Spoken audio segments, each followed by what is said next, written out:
Olá, meus queridos e minhas queridas, paz e bem, bem-vindo, você está no canal Manual da Vida, muito prazer, eu sou a Patrícia Link, psicóloga e também terapeuta de alinhamento energético.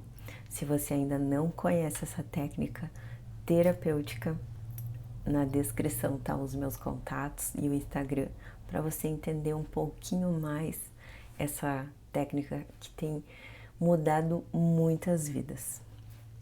Bom, hoje, nas nossas gotas de consciência, eu vou trazer a reflexão que eu escutei na homilia hoje na missa do padre que falava sobre renúncia. Então, eu quero falar um pouquinho sobre renúncia e sobre as nossas alianças. As renúncias na nossa vida, né, nas nossas vidas, elas são muito importantes. E talvez para um cristão isso seja mais fácil, mas para quem ainda não entrou nessa caminhada espiritual, renunciar seja algo difícil, seja algo até dito como para quê, idiota, né? Um pensamento assim. E a renúncia, ela tem um sentido sim na nossa vida, principalmente para quando queremos alcançar algo maior nas nossas vidas. Tanto a nível espiritual, como no nosso meio material mesmo. Na matéria, nas nossas vidas, muitas vezes a gente vai abdicando de situações, de momentos, justamente para estar alcançando algo maior. Né? De repente, se está se estudando para um concurso público, se quer passar numa prova específica, né?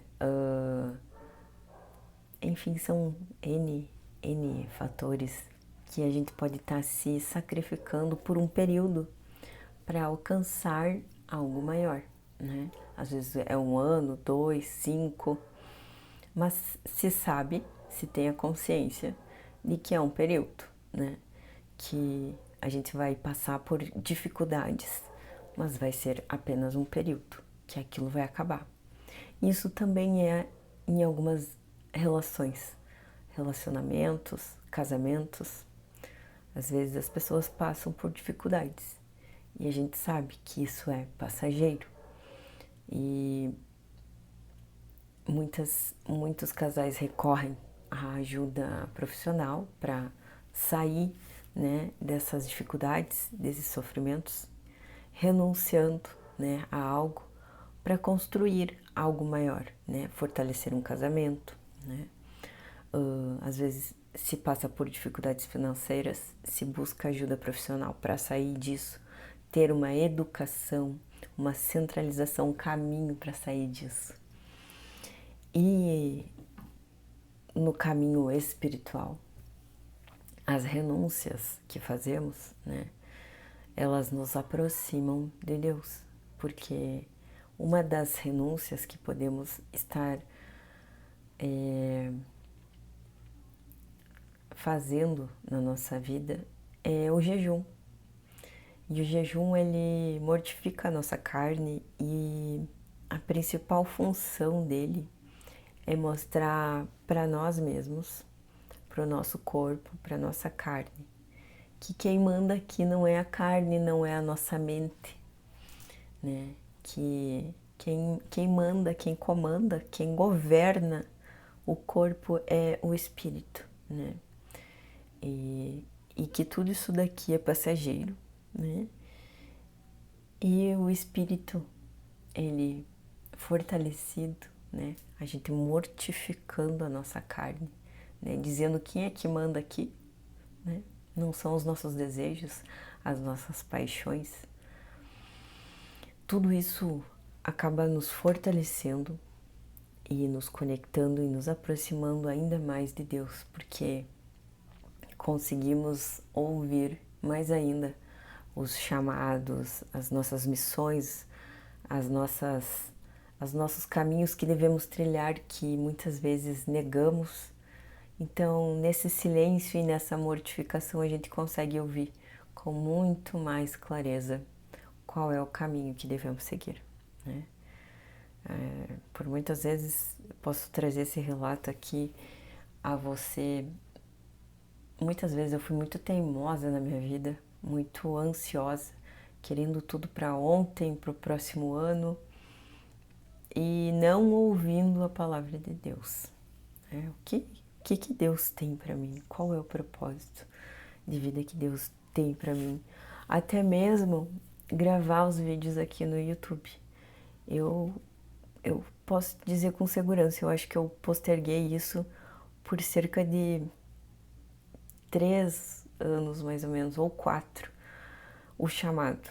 Porque eu já fazia isso numa empresa, numa ONG, onde eu percebi que legal, talvez eu encontrei mais um pedacinho do meu chamado aqui na Terra, fazendo algo que eu goste.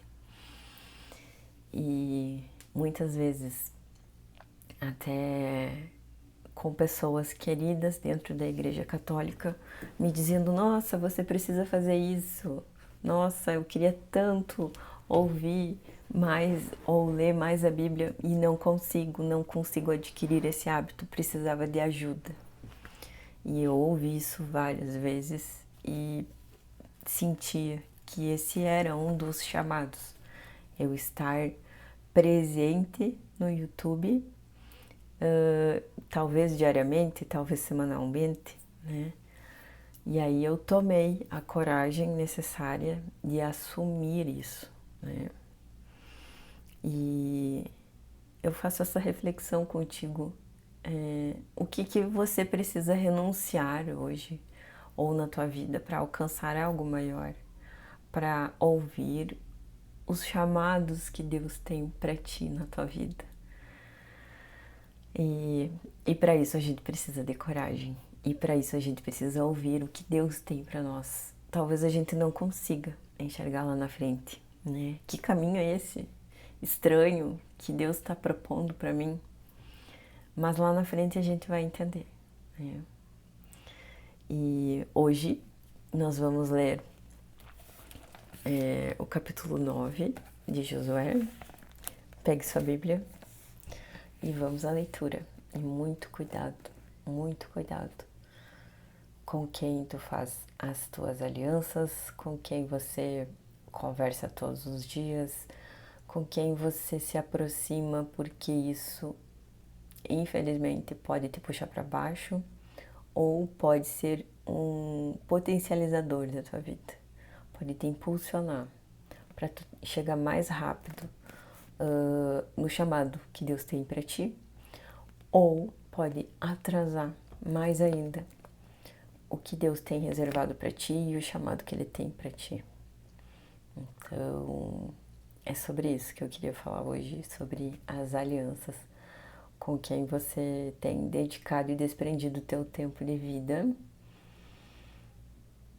e que pode estar te atrasando no que Deus tem reservado para ti ou encurtando caminhos. Vamos à leitura? Josué, capítulo 9. A decepção gibeonita.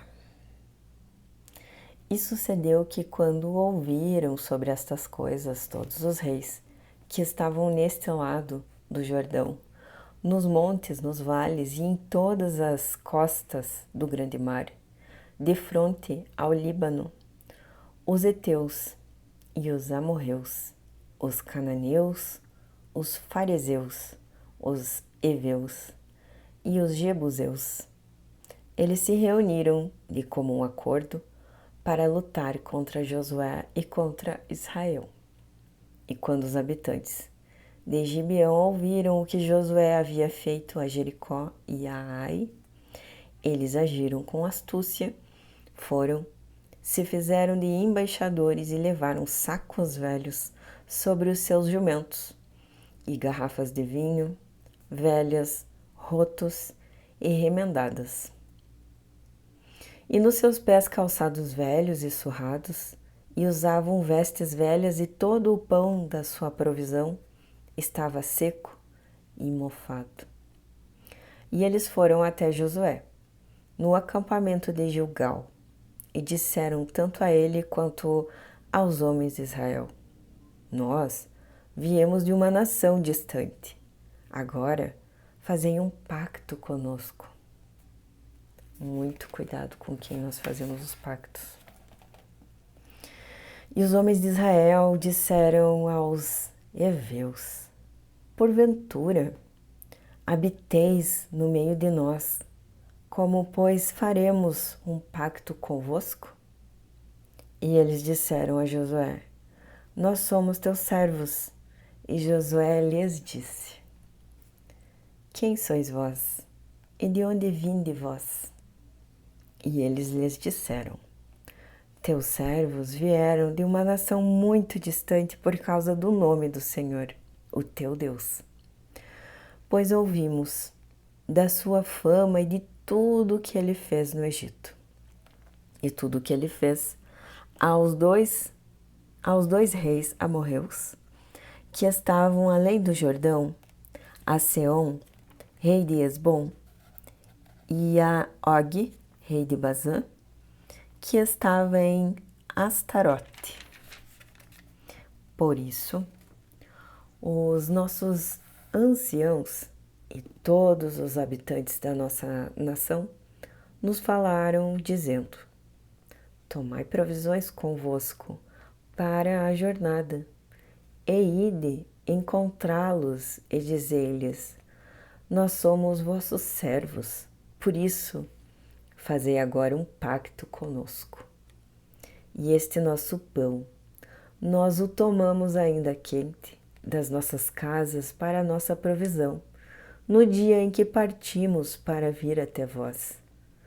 Mas agora, vede, ele está seco e até está mofado. E essas garrafas de vinho que enchemos eram novas, e vede, estão rotas. E essas nossas vestes e os nossos calçados ficaram velhos, em razão da jornada muito longa. E os homens tomaram das suas provisões, e não pediram conselho da boca do Senhor. E Josué fez paz com eles, e fez um pacto com eles, para deixá-los viver. E os príncipes da congregação lhes juraram. E sucedeu que, ao final de 3 dias, depois de terem feito um pacto com eles, ouviram que eles eram seus vizinhos e que habitavam no meio deles. E os filhos de Israel viajaram e chegaram às suas cidades no 3º dia. Ora, as suas cidades eram Gibeão, Sefira, Beirute e Quiriate-Jearim. E os filhos de Israel não os feriram, porque os príncipes da congregação haviam jurado a eles pelo Senhor, Deus de Israel. E toda a congregação murmurou contra os príncipes.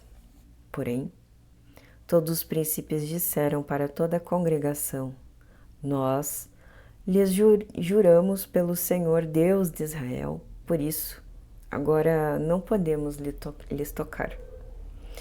Isto lhes faremos, nós deixá-los-emos viver, para que a ira não nos sobrevenha por causa do juramento que fizemos a eles. E os príncipes lhes disseram: Que vivam eles, mas que sejam cortadores de madeira e tiradores de água para toda a congregação. Como os príncipes lhes haviam prometido, e Josué os convocou, e ele lhes falou, dizendo: Por que nos enganastes, dizendo: Nós estamos muito longe de vós, quando habitais no meio de nós? Agora, por isso, vós sois malditos, e não haverá nenhum de vós liberados de ser servo, e cortador de madeira e tirador de água para a casa do meu Deus.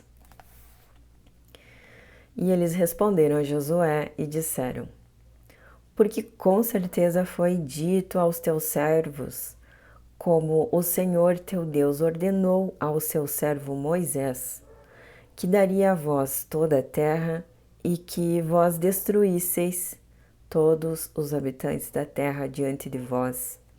Por isso, ficamos tão temerosos pelas nossas vidas por causa de vós que fizemos isto. E agora, vede, estamos na tua mão. Como te parecer bom e reto fazer conosco, faça. E assim ele o fez para com eles e os livrou da mão dos filhos de Israel, de forma que não os mataram.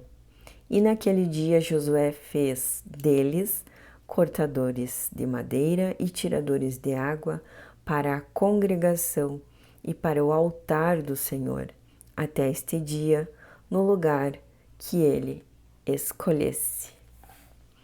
E esse foi o capítulo 9 de Josué. E eu te espero no próximo capítulo e no próximo Gotas de Consciência. Até lá!